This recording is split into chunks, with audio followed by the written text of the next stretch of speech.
Kita sudah membaca terjemahan Quran, namun kadang kita ngerasa bahwa terjemahan yang kita baca dengan ayat sebelumnya kok nggak nyambung ya, kok tiba-tiba ganti topik.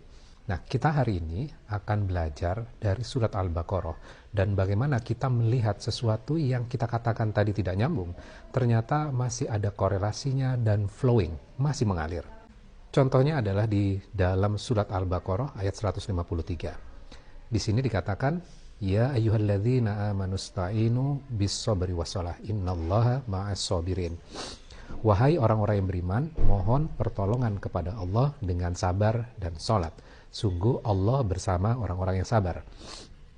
Ayat 154, dan janganlah kamu mengatakan kepada orang-orang yang terbunuh di jalan Allah, mereka telah mati.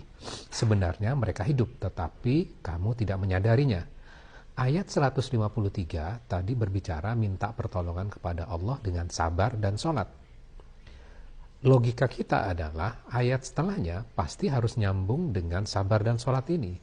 Namun ternyata diceritakan hal yang lain. Ayat 154 berarti kan orang yang berjihad di jalan Allah, berarti mereka berjuang. Terus kita baca lagi ayat 155. Dan kami akan menguji kamu dengan sedikit ketakutan, kelaparan, dan kekurangan harta, jiwa, dan buah-buahan. Dan sampaikan kabar gembira kepada orang-orang yang sabar. Nah, balik lagi. Ayat 155 di endingnya dibahas tentang sabar. 153 minta pertolongan kepada Allah dengan sabar dan sholat. Nah, yang menjadi pertanyaan 154, kenapa berbeda ya? Apakah ini out of topic? Ternyata jawabannya tidak. Ini masih ada hubungannya. Allah sedang memberikan contoh. Selama ini kan memang sabar kita berpikir pasrah, nerima. Namun ternyata Allah memberikan contoh. Orang-orang yang sabar itu, puncak sabar itu yang tertinggi adalah dia berjihad di jalan Allah dan dia meninggal di jalan itu.